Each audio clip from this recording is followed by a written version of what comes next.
गरिमा रितेश और अब रुक करेंगे देश की अहम खबरों का। स्पेस स्टेशन बनाने के लिए चीन की पूरी तैयारी। कुलभूषण मामले की सुनवाई 5 अक्टूबर तक स्थगित। हिमाचल में बीजेपी विधायकों का रिपोर्ट कार्ड देखा जा रहा। हिंसा भड़काने के मामले में मिथुन चक्रवर्ती से पूछताछ। बसपा विधायकों ने की अखिलेश से मुलाकात, मायावती का पलटवार। ट्विटर पर एफआईआर दर्ज करने वाला पहला राज्य बना उत्तर प्रदेश। कल कुछ घंटे बंद रहेगी SBI online banking. Sachin Pilot समर्थकों को जल्द मिलेगी सत्ता की कुर्सी। कोविशील्ड की 2 डोज के बीच गैप बढ़ाने पर उठे सवाल। मुस्लिम बुजुर्ग की पिटाई मामले में छिड़ा सियासी संग्राम। और अब जानते हैं खबरें विस्तार से। चीन कल अंतरिक्ष में अपने 3 अंतरिक्ष यात्रियों को भेजने जा रहा है। चीन ने अपने नए स्पेस स्टेशन के लिए पूरी तैयारी कर ली है। देश की स्पेस एजेंसी सीएमएसए के एक अधिकारी ने कहा कि चीन के गोबी रेगिस्तान से गुरुवार सुबह 9:22 पर 3 अंतरिक्ष यात्रियों के साथ एक अंतरिक्ष यान लॉन्च किया जाएगा।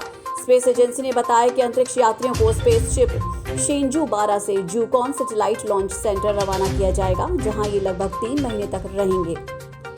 पाकिस्तान की एक अदालत ने देश के टॉप लॉ ऑफिसर के अनुरोध पर भारतीय कैदी कुलभूषण जाधव के लिए वकील नियुक्त करने संबंधी सरकार की याचिका पर सुनवाई 5 अक्टूबर तक के लिए स्थगित कर दी। एक मीडिया रिपोर्ट में ये जानकारी दी गई। भारतीय नौसेना के सेवानिवृत्त अधिकारी 50 वर्षीय जाधव को पाकिस्तान की सैन्य अदालत ने जासूसी और आतंकवाद के आरोपों में अप्रैल 2017 में दोषी ठहराते हुए मौत की सजा सुनाई थी।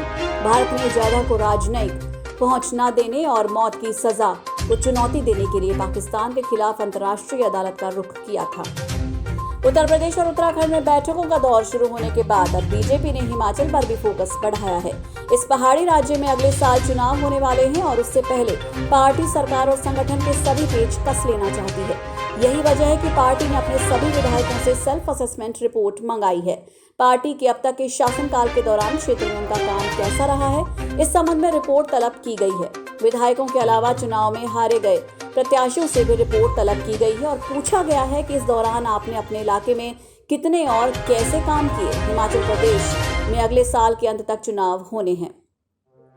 पश्चिम बंगाल विधानसभा चुनाव के दौरान विवादास्पद भाषण को लेकर फंसे अभिनेता और भाजपा नेता मिथुन चक्रवर्ती ने आखिरकार कोर्ट की बात मान ली है। मिथुन चक्रवर्ती को कोलकाता पुलिस के सामने वीडियो कॉन्फ्रेंसिंग के जरिए पेश किया गया और पुलिस उनसे वर्चुअली पूछताछ कर रही है।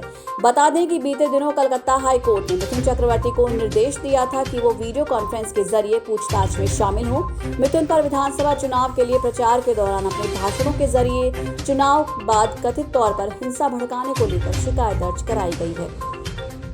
बसपा के विधायकों की समाजवादी पार्टी के राष्ट्रीय अध्यक्ष अखिलेश यादव से मुलाकात पर पलटवार करते हुए पूर्व मुख्यमंत्री मायावती ने सपा पर घृणित जोड़-तोड़, द्वेष और जातिवाद की राजनीति करने का आरोप लगाया है। मायावती ने बुधवार को एक के बाद एक कई ट्वीट कर बसपा में टूट की आशंका वाली खबरों का खंडन किया।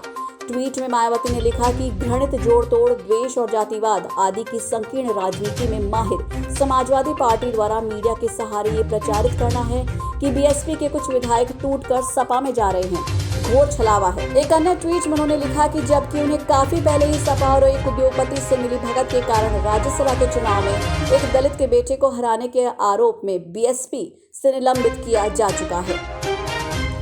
नए आईटी नियमों का पालन न करने को लेकर ट्विटर पर भारत की ओर से बड़ी कार्रवाई की गई है। अब ट्विटर से भारतीय आईटी एक्ट की धारा 79 के तहत मिली कानूनी कार्रवाई से छूट को खत्म कर दिया गया है। कानूनी संरक्षण खत्म होते ही उत्तर प्रदेश ट्विटर के खिलाफ फेक न्यूज को लेकर केस दर्ज करने वाला पहला राज्य बन गया है। एक अधिकारी के मुताबिक 26 मई से ट्विटर को मिली कानूनी छूट खत्म हो चुकी है।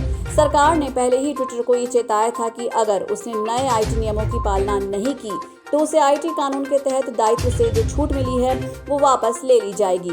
इसके साथ ही उसे आईटी कानून और अन्य दंडात्मक प्रावधानों के तहत कार्रवाई के लिए तैयार रहना होगा।